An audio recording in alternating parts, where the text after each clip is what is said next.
What's up, everyone, and welcome to a special Dynasty edition of the Pick Six podcast. I'm John Breech, and I am here with Tyler Sullivan. And Sully, just so you know, we are talking about dynasties today, but we are not talking about your favorite 1980 show, Dynasty. So I don't want to hear about it.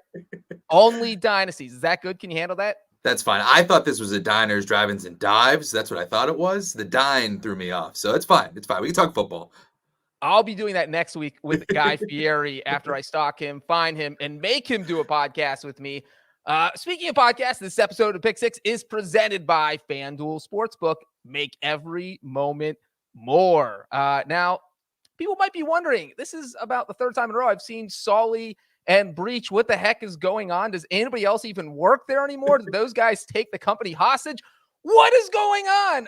Nope. Well, there's no best bet show right now because Brinson, I think, is locked himself in a windowless closet till he comes up with the best bets. Wilson's in Alabama. Katie, I think, is still dealing with Delta. Too many things going on.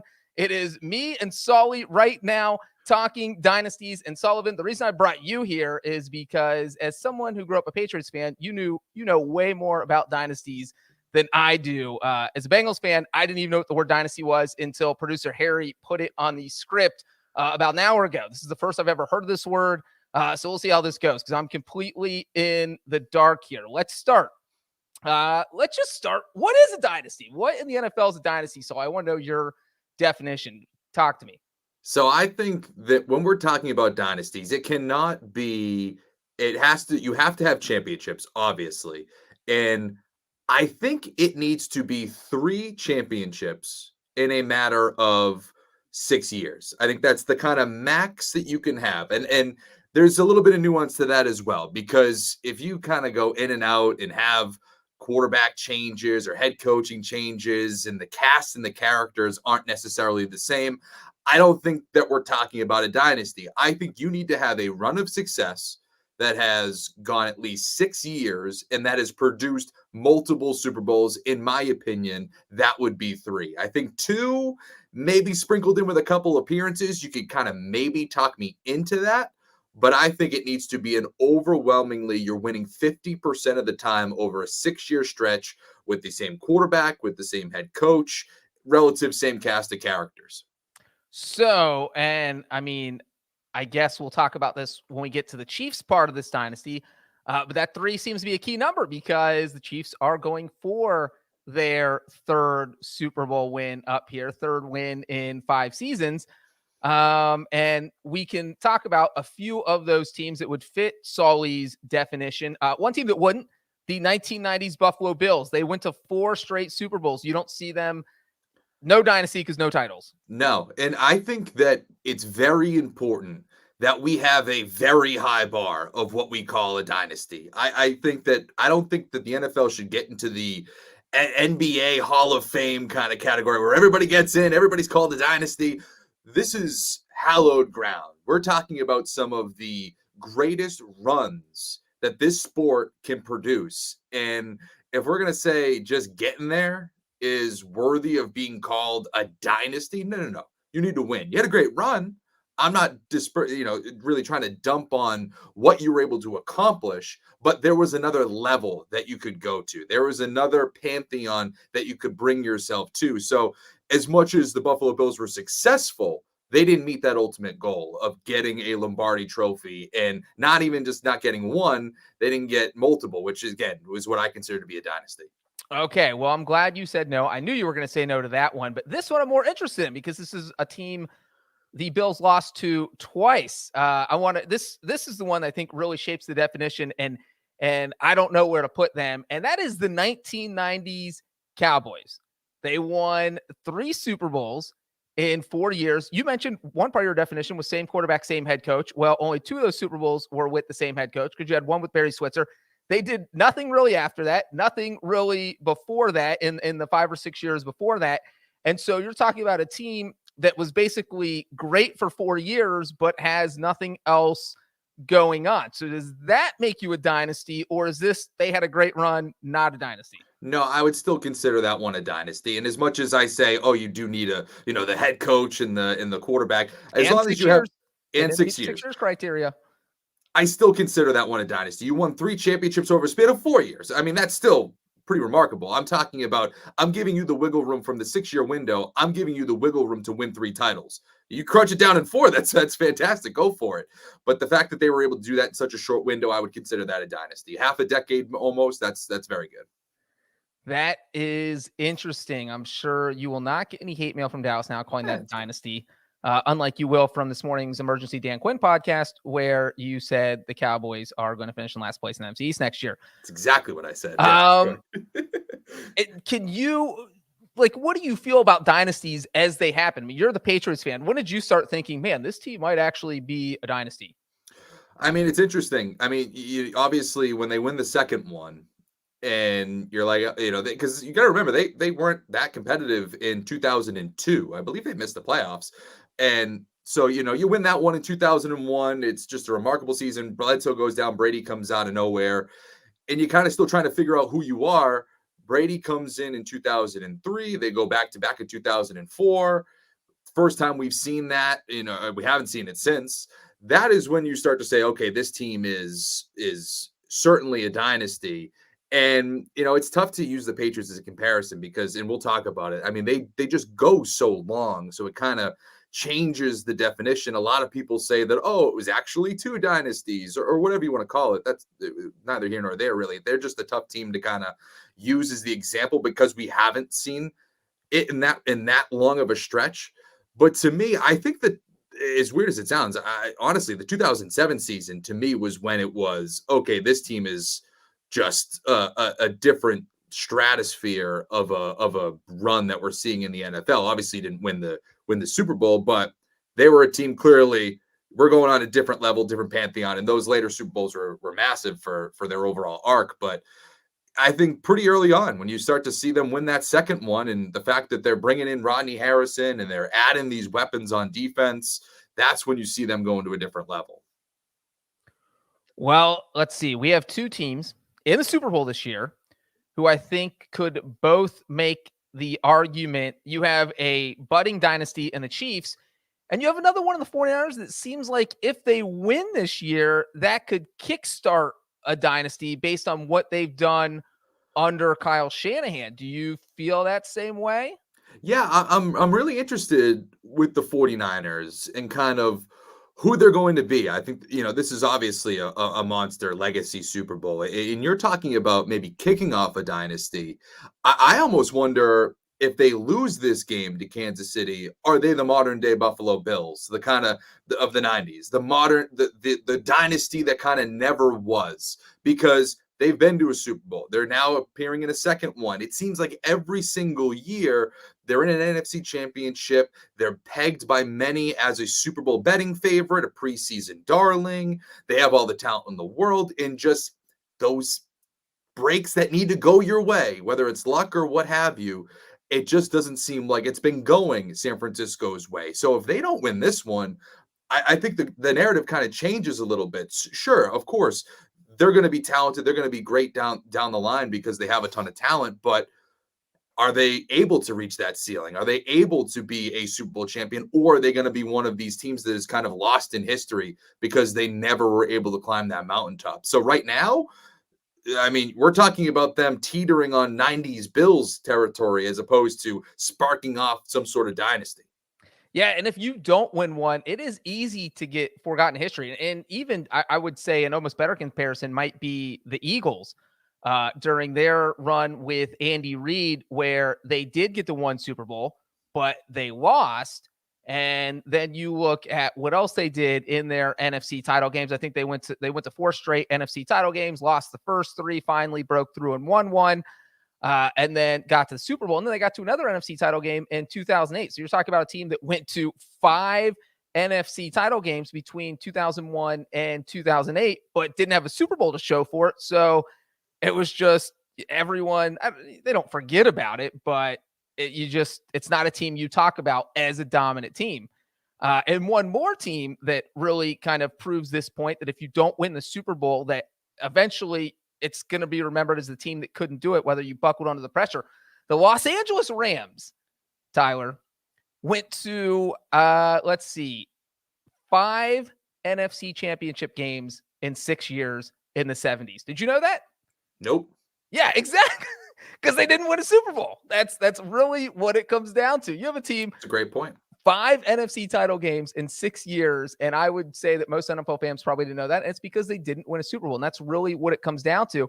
And if you're the 49ers and you win this year, like that flips everything, because then you have you have 1 Super Bowl, but you have 2 Super Bowl appearances in 5 seasons. You have 4 NFC title game appearances in 5 seasons. Then in 2024, it would feel like, if they're coming off a Super Bowl win this season, does it feel like 2024 is where, hey, if they win it again, this is a dynasty now? Right. I think that then you're saying, okay, they've found their quarterback. Brock Purdy's clearly the guy. You can start to get those wheels in motion. So yeah, I mean, you can even argue, as crazy as it sounds, this is a bigger legacy game for San Francisco than it is for Kansas City. And Kansas City could win their 3rd Super Bowl in 5 years. It's remarkable that they'd actually be called a dynasty. So it is pretty remarkable when you kind of put it in that context.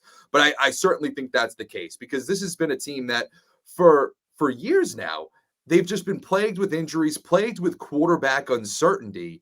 And for most other teams, that would be a death sentence. The fact that Jimmy Garoppolo gets hurt, you finally get a good, healthy season from him, you make it to a Super Bowl, but he can't make that last pass. And all of a sudden you say, okay, he's clearly not the guy to take us to that next pinnacle. Let's trade up to number 3 overall and go get Trey Lance. We give up all of these assets and it blows up in our face. But for whatever reason, they have the stability and the structure to absorb something that really should be franchise shattering. They find Brock Purdy with the last overall pick. He proves to be the guy, and they kind of land on, they landed on their feet. They're in the Super Bowl. So the fact that those things are breaking their way, and if they can get over the hump now with Kyle Shanahan and Brock Purdy, you can kind of project going forward, this team could be the favorite for multiple seasons to come.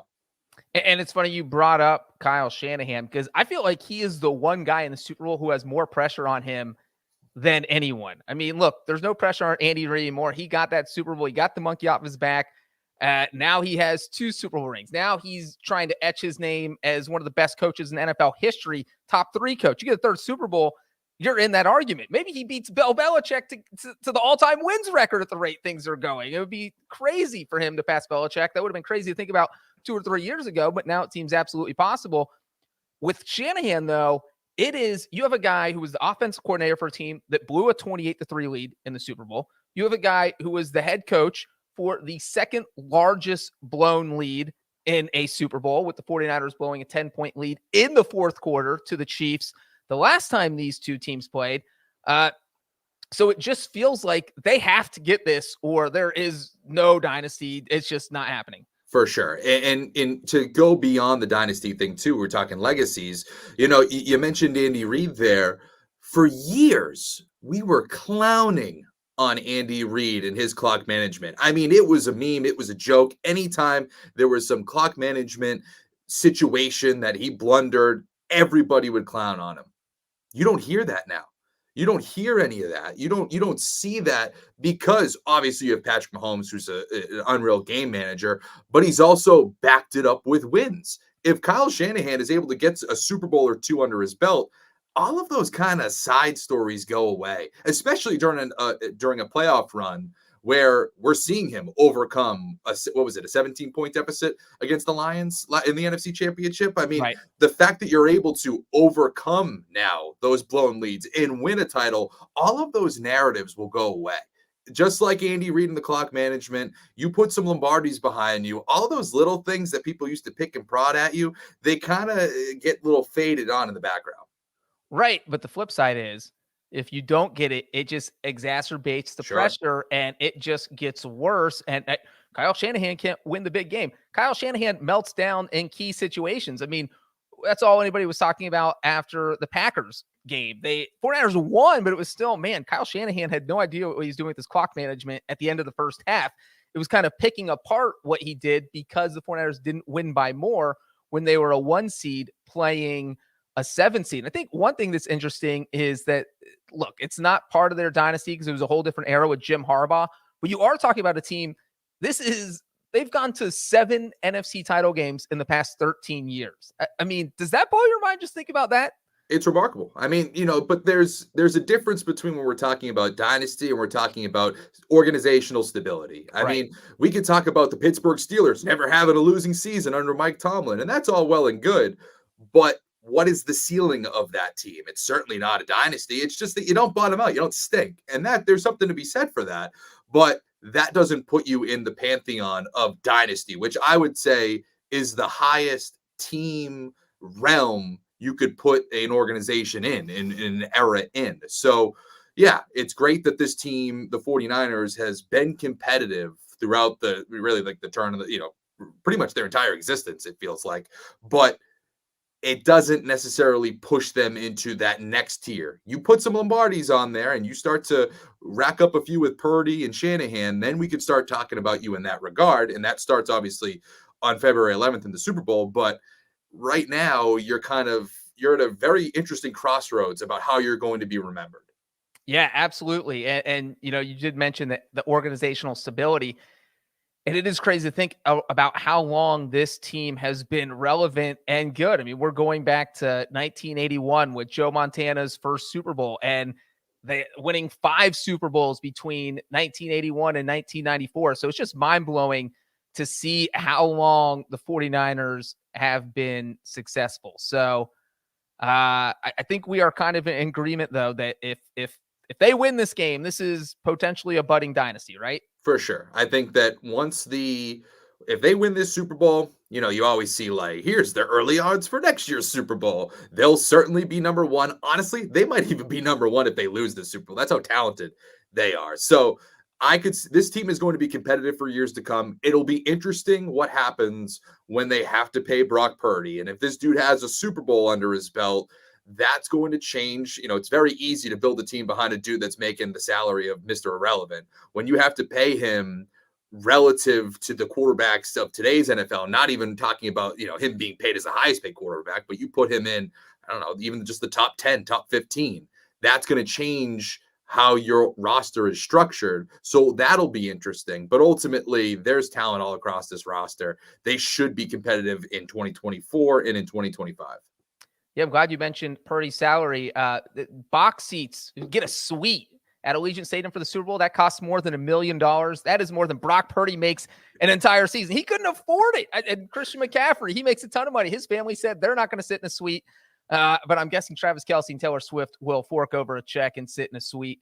It's just crazy to think what kind of bargain Brock Purdy is right now. All right, that's the 49ers side of the dynasty. When we come back, we're going to get to the Chiefs side of the dynasty. We're not just going to ignore Kansas City. They're half the game. But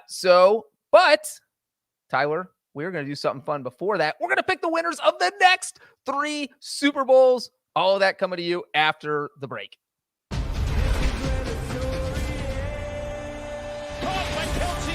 Touchdown. The 49ers are going back to the Super Bowl. The champs are still in it, headed to Vegas.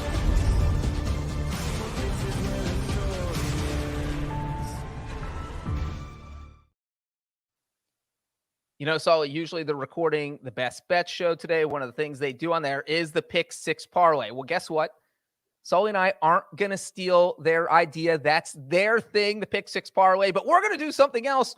We're going to go crazy and predict the winners of the next 3 Super Bowls. Super Bowl 58, Super Bowl 59 in New Orleans, Super Bowl 60 out in the Bay Area. We are going to predict the winners.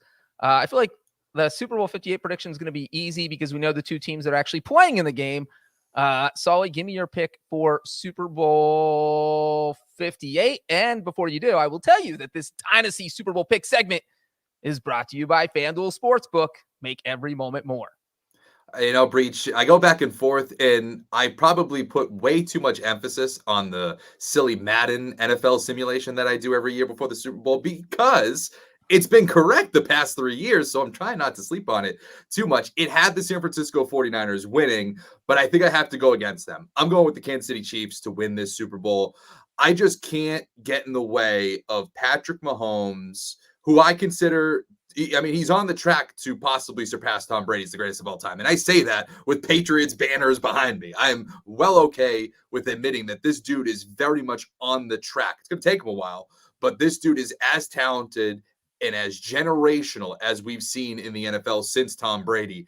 And I think that he's putting the Chiefs in position to not only win this game, but win their third Super Bowl in 5 years, certainly call themselves a dynasty. And the fact that he now has the best defense he's ever played with, I think that this could be a very big Chiefs win here. Yeah, I don't think that is a crazy prediction. For me, it's you kind of look at what the 49ers have done in the playoffs. They are just barely surviving by the skin of their teeth. I mean, every game it looks like they're going to lose and they pull off something miraculous in the fourth quarter. And the other part is that really since Christmas, you look at what's happened when they've played a good quarterback. I mean, Lamar Jackson played really well against them on Christmas. Jordan Love played pretty well for 3 quarters against them in the wild card or the divisional round. And then Jared Goff played really well for 3 quarters in the NFC Championship game. And so when you have quarterbacks like that putting up big numbers, and now you have to face Patrick Mahomes, this is not the same 49ers defense that the Chiefs saw in Super Bowl 54. That was an all-time 49ers defense that Mahomes really struggled with until he got things together in the fourth quarter, and the Chiefs outscored the 49ers 21-0, I think, to win that one. So I think Patrick Mahomes is going to have a big day. And the reason I said your prediction doesn't sound crazy, because I think it could also be, I could see the Chiefs winning this by 7 or 10 points. I mean, it blows my mind that they're an underdog after being an underdog on 2 straight weeks. It's like, stop making, the odds makers are literally putting a chip on Patrick Mahomes' shoulder and begging him to just have it blow up in their face. And that seems like what's going to happen. So we were both on the Chiefs plus 2.5, right? Yep. All right, let's move on to Super Bowl 59. We have no idea who's in Super Bowl 59. We have some odds out for Super Bowl 59, but that is about all we have. And I'll just say real quick, the 2 favorites are the 2 teams playing in the Super Bowl right now. 49ers plus 450, the Chiefs plus 750. And then at the bottom, you have the Panthers at plus 25,000. You become a millionaire if you bet on the Panthers. The Titans and Patriots, Sully, are way down there at the bottom of the odds at plus 15,000. So here is my question. Who is going to win Super Bowl 59? Well, I'm certainly not going to pick the New England Patriots or any of those teams that are at the bottom there, but I will give you some value because I do think that there's value on the board here. I don't necessarily know if this is my slam dunk. They're definitely going to win it, but I like the New York Jets at 30-1, and I love the Los Angeles Chargers at 30-1. Obviously, the 2023 season for New York went completely awry in 4 plays. Aaron Rodgers, we all know the story, blown Achilles. If he comes back and he's just a regular quarterback, and I'm not talking about Aaron Rodgers, I'm talking about you give me baseline average quarterback play, this team could win the division. I would not be surprised with the defense that they have, the offensive weapons that they have. If you just give me average quarterback play, I think this team is going to be a tough out each and every single week because of all the things I just mentioned. This year, they didn't have that. They had well below average quarterback play. So if we get just average quarterback play from Aaron Rodgers, I think they're a legit Super Bowl threat. And obviously there's a ceiling for that to go even higher. And then the Chargers, over the last few years, what has been their biggest weakness? It's been in-game coaching. It's been lack of discipline. All of the stuff under Brandon Staley that you can point to and say, it's on you, man. This roster is extremely talented. Justin Herbert, one of the youngest and most talented quarterbacks we have in the league. You're kind of wasting it. And now you bring in a guy like Jim Harbaugh, who has been to a Super Bowl with the San Francisco 49ers, was able to kind of revitalize that franchise almost instantly. Certainly, of course, just won a national championship at Michigan. It's not going to be the same old Chargers. I don't think we're going to have the chargering with Jim Harbaugh as the head coach on the sideline. And if you're telling me with that talent, they're going to be well coached, I think they could go toe-to-toe with anyone. And I'm guessing that assumes that Aaron Rodgers lasts more than the opening possession of the first game. Yes. And that the Chargers stop charging. And you know what's interesting, Sully, is that you picked 2 AFC teams, which means 2 teams that are in the same conference as the Chiefs, who are the dynasty that we're going to be talking about in a second. So we're picking against the Chiefs. And I am also picking an AFC team. We already know who I'm picking. There is no tease here. I'm going with the Bengals. Look, at 15-1, I'm going to jump all over the Bengals. We're talking about a team that lost Joe Burrow for half the season still managed to finish 9-8. And look, if Joe Burrow's healthy, this team is one of the best teams in the AFC. Patrick Mahomes has one playoff loss to an active quarterback. That is Joe Burrow. They barely beat the Bengals in the AFC Championship game last year. And it was a game the Bengals probably should have won. The Bengals should have lost the first time they played the Chiefs and won the second time, which is weird to say. But the two games, they had a fully healthy Joe Burrow for 2 games in 2023. Sully, you know what happened in those 2 games? They beat the 49ers by 2 touchdowns, and they beat the Bills 24-18. That was it. Before that, he was dealing with something in every other game, or he just finally went out like he did against the Ravens when he got injured there in that Thursday night game in November. So I do think the Bengals do have a lot of questions. We don't know what's going to happen with T. Higgins. Hopefully they keep him. I know they want to keep him, but it's going to be expensive. Maybe you hit him with the franchise tag. Jonah Williams is going to be a free agent. So you have some questions on the offensive line, which is a huge issue for that team and has been a huge issue. So either you're going to talk him into coming back somehow, or you need a right tackle. So that's not ideal. But as far as it goes, as long as Joe Burrow is healthy and you have Zach Taylor, I think this team is good enough to get to the Super Bowl and win it. All right, Sully, we know. So we have the Chargers, Jets, and Bengals as our choices for Super Bowl 59. Let's get to the big one, Super Bowl 60. Who do you have winning this big game? And of course, let's just mention that, of course, the 49ers and the Chiefs are going to be in these conversations. We're just trying to be a little bit different. Obviously, it'd be weird if we're just like Chiefs, or 49ers. And that's why I'm going a little bit off the grid here. I think the Houston Texans for Super Bowl 60 in what would be, year 3 for CJ Stroud, year 3 or year 4. We've already seen what he's able to do in one season in the NFL. For a brief moment, was in MVP discussions. Of course, the slam dunk offensive rookie of the year. If they are able to build a culture around CJ Stroud and build up that roster with DeMeco Ryans, I don't think that there's any doubt that this team will be in playoff contention. And in about a few more years, 3 more years, that would kind of line up for them to really ramp things up and to take that leap in the postseason. And so, hey, let's see what the Houston Texans can do winning Super Bowl 60. I like it. And again, we're going with another AFC team. We just love the AFC teams. Are we sleeping on the NFC, or is the AFC just better? We're probably sleeping on some teams in the NFC, if we're being totally honest. But I think the young quarterbacks in that division, really the quarterbacks in that entire conference, it's just a little bit more special. And so that's where I am leaning that way. The crazy thing for me is that I don't trust any of the teams in the NFC East. Like, I feel like the Cowboys and Eagles could certainly both be good, but I'm not sure Super Bowl good. And you can't take the Cowboys just because they seem to choke every year in the playoffs. Mm-hmm. The NFC North is a little dicier, but it feels like the Packers and Lions probably would be the 2 teams competing for that division title in 2 years when Super Bowl 60 is being played. And I'm not sure I can pick Jordan Love or Jared Goff if he's even there. We don't know if Jared Goff is going to be there. And the only other variable, if you want to talk about the NFC North, is, if Caleb Williams is this generational dude, if he's that guy, then sure, maybe with Chicago if they draft the number 1 overall. But that's a lot to ask for a guy in year 2, like I'm saying with CJ Stroud in year 3.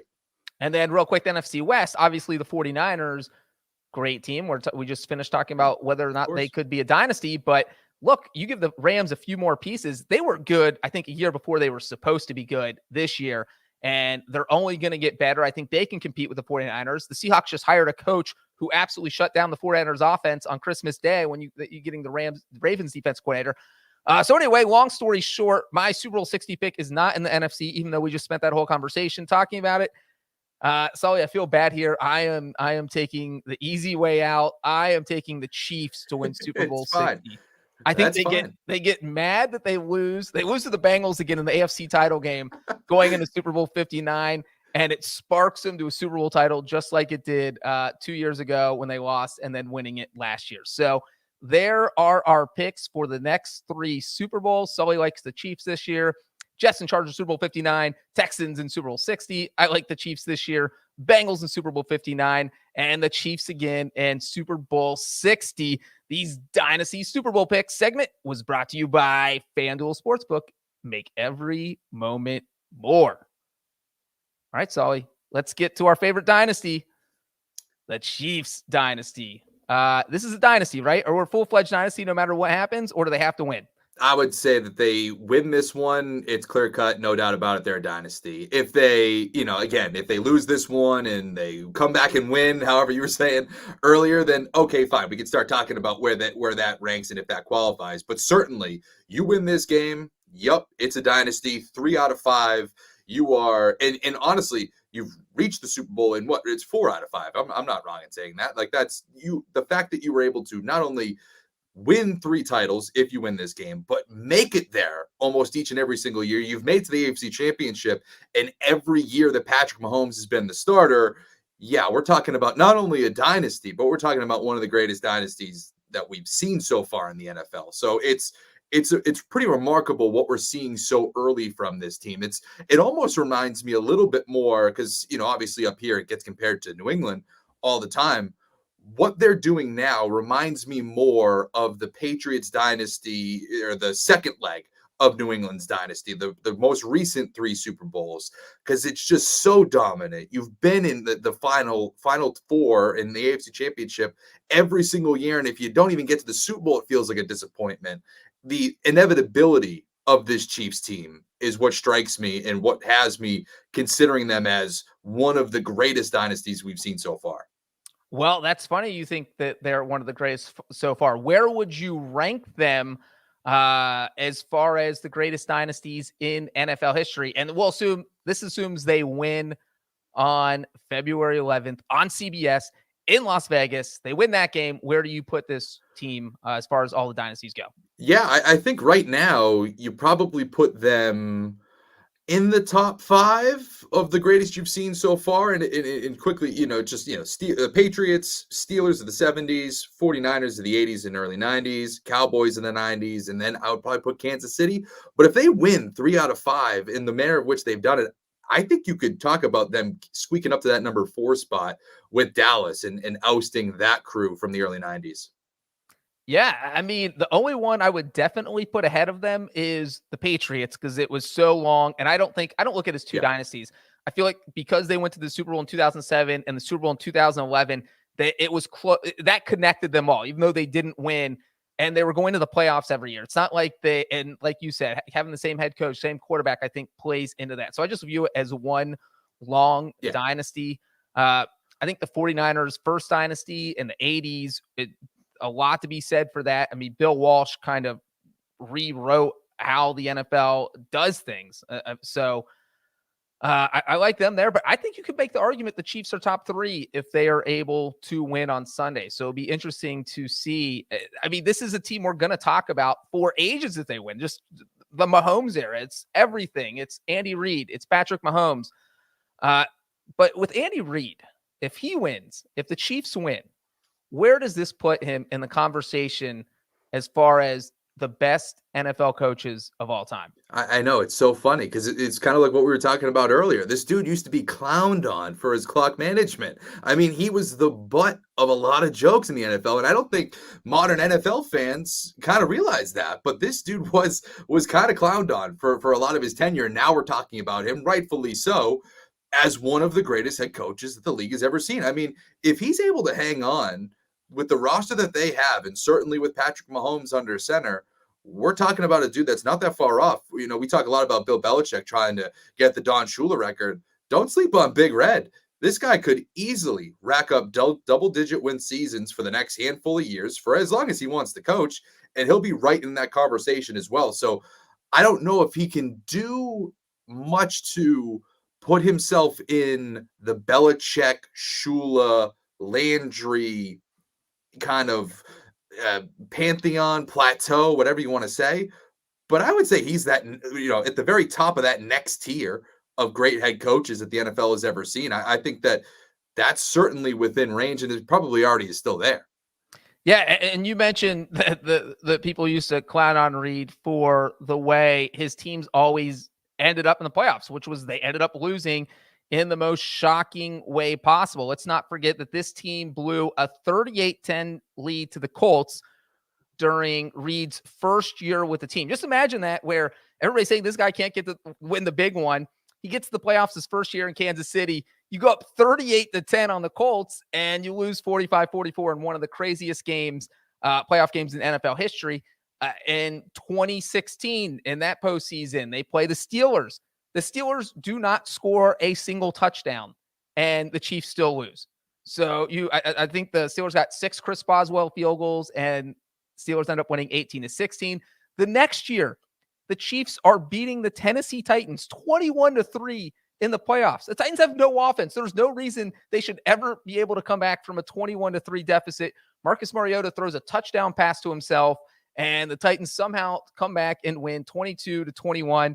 And you know what? The Titans end up firing their coach anyway. Not the Chiefs, though. They kept their coach, and their payoff was Patrick Mahomes. They trade up and get him, and everything has changed since then. And, it's funny to think about where these guys are. You mentioned Reed could sneak up there on the all-time wins list when you include playoffs. Don Shula was at 347. Andy Reid is getting close to 300. And if Belichick isn't coaching next year, I think Belichick is 50 wins ahead of Reid when you include playoffs and regular season.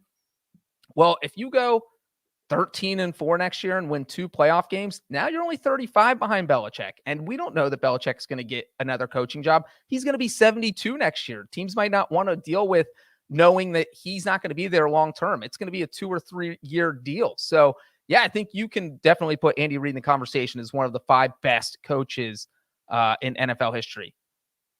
But Sully, can you do that with Patrick Mahomes? He already one of the 5 best quarterbacks ever. What's going on? What's your take on where he stands historically?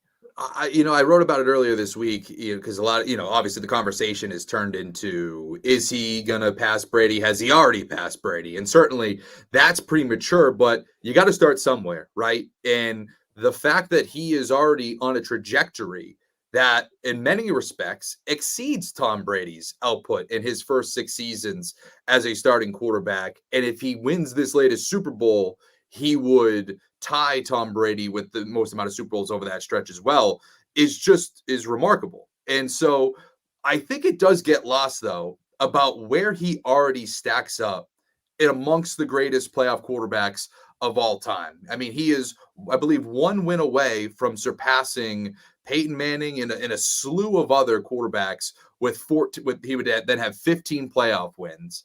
And if he wins his 3rd, he, again, passes Manning, passes Eli Manning, passes a ton of all-time great quarterbacks who have 2 Super Bowl titles, to then being in that even rarer air of having 3.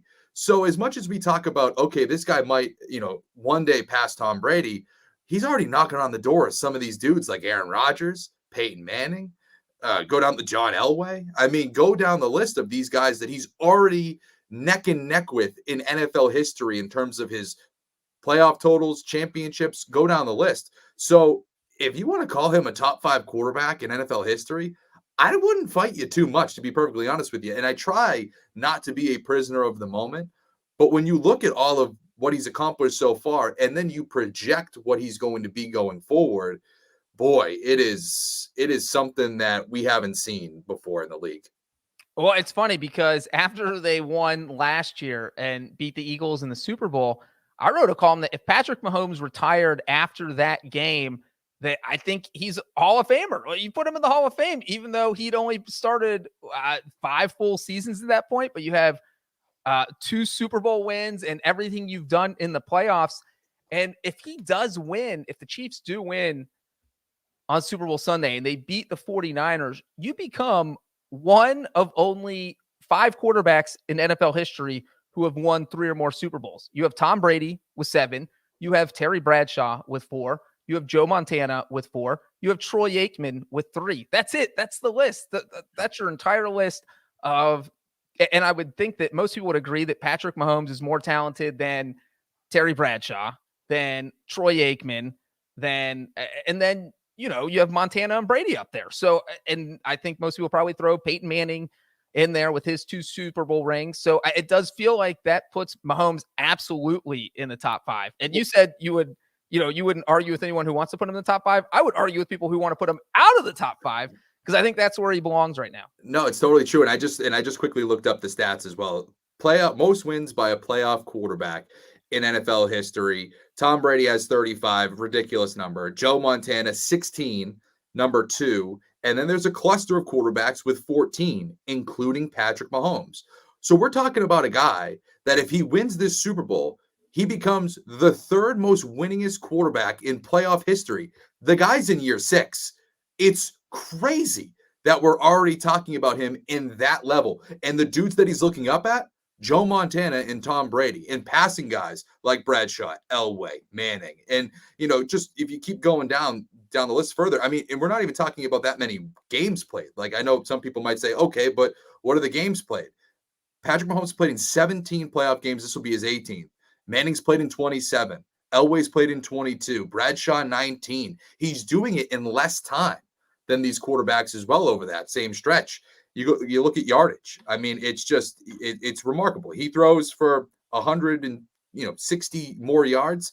He's passing Drew Brees. He's passing John Elway. It's the names that he's already putting himself up to. I know we talk about Brady, but boy, when you're starting to already year 6 and you're past a guy like Elway and Manning, that's you can't sleep on that. That's rarefied air.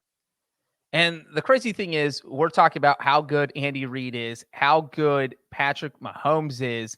And now you add this new wrinkle that the defense is actually good. I mean, the first few years, Mahomes didn't really have the benefit of having a great defense, which is something Tom Brady almost always had with Belichick there and being such a defensive genius. But this year, now you get to play with a defense that gave up the second fewest points in the NFL. A defense that gave up the 4th fewest passing yards, a defense that's good. How much do you think that adds to the do you think that can be sustained? Do you think Spagnuolo will stay? And how much do you think that helps this team as they look to continue their dynastic run? A lot there. And you're right. This defense has been unreal. It's why we cautioned a lot of people going into these playoffs. Hey, listen, I know that the big story about Kansas City has been the wide receivers and they lead the league in drops and yada, yada. But they have one of the best quarterbacks, if not the best quarterback in the league, stable coaching. They can run the football and they have a shutdown defense. All of that is the perfect mix to win in the postseason and win a Super Bowl. And the question of, can that help them in this game? Certainly. It's going to give them an edge. You could argue that they have the best defense on the field, and that's against the 49ers unit that's in its own right fantastic. But what the Chiefs have been able to do this year is the type of thing that you need to do when you're trying to create a dynasty. It cannot just all be on the quarterback. It cannot just all be on the head coach. You need to be able to have other areas come up big. And that, to me, is been this defense year in and year out. With all the struggles that they've had, the one thing that they can lean on is that the offense is going to get the ball back quickly because the defense has been so good. So from this year, 2023 or 2024, they're going to put them in a position to win a championship and solidify themselves as a dynasty. Going forward, there's some questions because you have Chris Jones slated to be a free agent. I believe Snead is slated to be a free agent. You never know what Spags. I mean, obviously, he's not going to leave, outside of retiring. There's no head coaching spots for him to go to. So that's, a question mark going into 2024 and 2025. Can they keep these guys in-house? But if they can, these pieces are the makings of one of the top units in the NFL. And when you have that compared alongside Patrick Mahomes, yeah, the sky's the limit. Well, Sully, we talked about whether the 49ers can become a dynasty. We talked about the Chiefs will become a dynasty if they win on Sunday. The only way to conclude this is after the break. We're going to come back and rank the best dynasties of all time. Will your favorite team make the list? I know Sully's will. Does your team even have a dynasty? Because mine doesn't. But first, Super Bowl Sunday, February 11th. We can't wait for the biggest game of the year. Super Bowl 58 is on CBS, and we'll see two legendary franchises square off with the unstoppable 49ers take on the Kansas City Chiefs, who have their sights set on back-to-back Lombardi trophies. Live coverage begins at 11:30 a.m. Eastern and goes right up until kickoff. Super Bowl 58 will be coming at you February 11th on CBS and streaming on Paramount Plus. For me to be able to say that I became a world champion, that's something that you remember forever.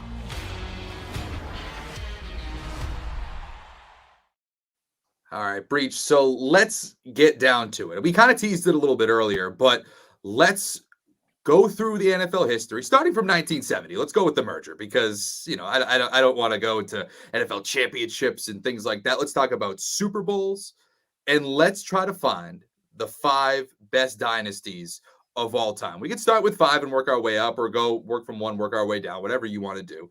And here's just a few that we can kind of pick from. It's the Kansas City Chiefs Dynasty, if that's what we want to call it. Let's presume maybe that they win here, 2019 to the present. The New England Patriots, I think you and I are both in agreement that it's the whole totality, 01 to 18. I don't know if we splice those up into 2. I think that that's all one. You have the Cowboys of the 90s. We have the Bills of the 90s, which we talked about. The Commanders going from the 80s to the 90s. The 49ers of the 80s and 90s. Steelers of the 70s. Where do you want to start? Do you want to start at 5 or do you want to start at 1? Let's start. My goodness. Let's start at 5. I guess we want to tease it. I think starting at 1 would make sense because I think 5 is where it gets dicier. Right. It's a weird inverse. Right. But let's do 5. Sure. What do you think? I personally am putting the Kansas City Chiefs this current run at number 5, especially if they win. But let's put them, so we're not prisoners of the moment too much. I personally would put them at number 5. And that bests some of the Buffalo Bills of the 90s. Again, they didn't win a title, so I can't really, in good conscience, put them in front of the Chiefs, who, in my opinion, might win 3 in the span of 5 years. Puts them in front of the Dolphins, which obviously includes an undefeated team. But it just doesn't feel like they have the staying power, the legacy that I think Kansas City might over the next few years, over the next decade plus. Yeah, I like the Chiefs. I think I was a little bit higher on them. I think I said I would probably put them in the top 3, but I am fine putting them at number 5 because I don't want to be accused of being a prisoner of the moment. That guy doesn't know anything about NFL history. Chiefs aren't top 3. He's so dumb, even though his team's the Bengals and they lost to the 49ers twice. I know all about dynasties. 49ers. You don't get my vote, San Francisco. No, I'm just kidding. Let's put them at 5. That works. I won't push back too hard on that one. Okay.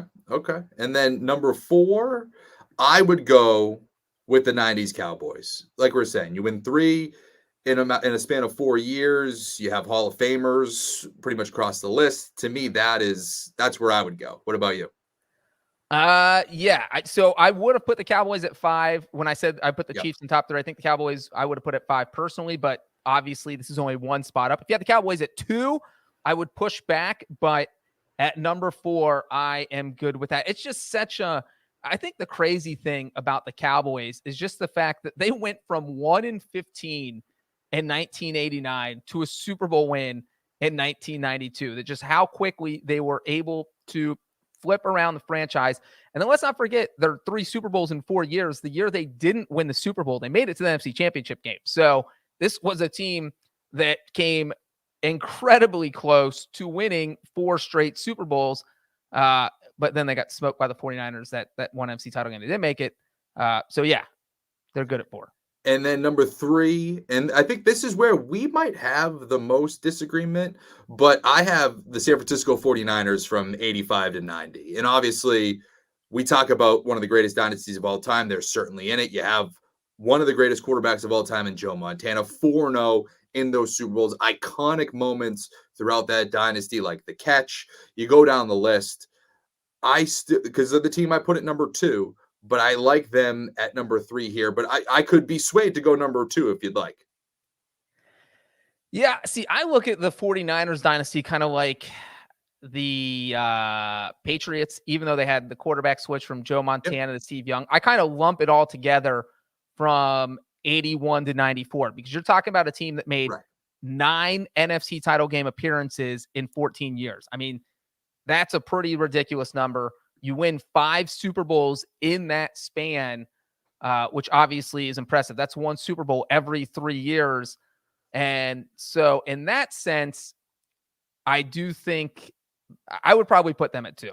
I just think that you're talking about one of the best coaches of all time, Bill Walsh, one of the best quarterbacks of all time, Joe Montana, one of the best receiver of all time, and Jerry Rice and Ronnie. I mean, this is just all these superstars, and they were just good for so long. So I would probably put, and look, I'm the one guy who should be picking against the 49ers because they cost the Bengals 2 Lombardi trophies, but I think I have enough respect for them that I would put them at number 2. Okay, and so they're going toe-to-toe with the number 2 pick that I had, which was the 70s Steelers. And so, you're talking about, and I think you could kind of go either way on this one. So I'm not going to fight you too hard. But you have, I mean, just a ton of Hall of Fame talent, Joe Green, Terry Bradshaw. And the way that they were able to do it in terms of going up against elite competition, John Shula's Dolphins, the Landry Cowboys, the Madden Raiders, I just like the path. I like the history of that turned them into a blue chip organization in the NFL.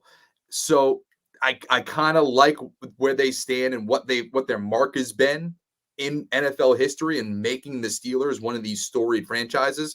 But it's the same thing that you could say for San Francisco. That is same thing. That run made them a blue blood in the NFL. So I'm good with either way. I think that we can go with number 2, San Francisco, and number 3, Pittsburgh. And then of course, number 1, I won't harp on it too much, but clearly it's New England. The starting from 01, going to 2018, it's very similar to what we were talking about with Kansas City. The inevitability that the Chiefs have now adopted, they took that from New England. It was a surprise when they were bounced from the divisional round. It was almost a custom that the road to the Super Bowl in the AFC was going through Foxborough in an AFC championship game. And more often than not, they were getting to a Super Bowl. And you have the greatest quarterback of all time. You have one of the greatest head coaches in NFL history over that stretch as the 2 pillars. To me, I don't think that there's anything that the NFL can match that. Yeah, I absolutely agree with that. And the one thing I will say, just because we rank the Cowboys at 4, is that the Cowboys also arguably had a dynasty in the 70s. Sure. They went to 6 NFC title games in 9 years. They went to 5 Super Bowls in 9 years, but they lost 3 of those 5 Super Bowls.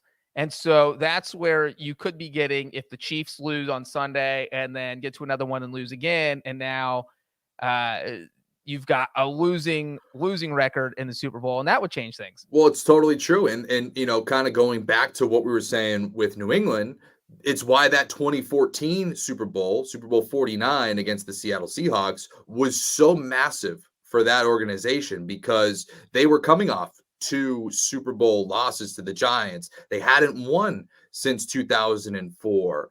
They're drafting Jimmy Garoppolo. You're wondering, is this thing going to end? And what is 3-3 in the Super Bowl is compared to 4-2? It changes the argument immensely. So when you're talking about the New England Patriots and you're talking about those other dynasties, yeah, these wins and losses certainly can sway things. I mean, like we were saying earlier with the San Francisco 49ers, if they lose this game, they're now the Buffalo Bills of the 90s. And if they win this game, it's possible that they become this new dynasty. And for Kansas City, if they lose this game and they start to pile up a couple other losses, then sure, it changes things. But if they win this one, then they're off to the races as one of the greatest we've ever seen. So there's a lot of variance in all of these games. So it's just fascinating to see as we kind of rocket towards this Super Bowl and obviously look at these past ones, how a win here or there could change things. So if they win, do you move them up to 4th on this list or keep them at 5? I think I would move them up to 4. I'm trying not to be, too reactionary, but from what I think Patrick Mahomes is going to be, and I am projecting out a little bit, from what I think that he's going to be able to accomplish with Andy Reid and with the Kansas City Chiefs, I think we're going to be looking at them as a top 5, top 4, possibly even top 3 dynasty in the league. Well, Sully, that is it. We ranked the dynasties. We talked about the Chiefs as a dynasty, the 49ers, a possible budding dynasty. That is the end of the show. Thank you, everyone, for showing up Sullivan and I might have a budding dynasty here. This is 3 shows in 24 hours, man. I would call that a dynasty. I would call that a dynasty. All right, everyone, come back next week because we have all of our Super Bowl 58 coverage, a lot of it live from Las Vegas. Remember to leave a friendly comment telling everyone how much you love Sully and I on the show. Subscribe on our YouTube page. And everyone listening on the audio version, video version, we love you all, and we'll see you next week.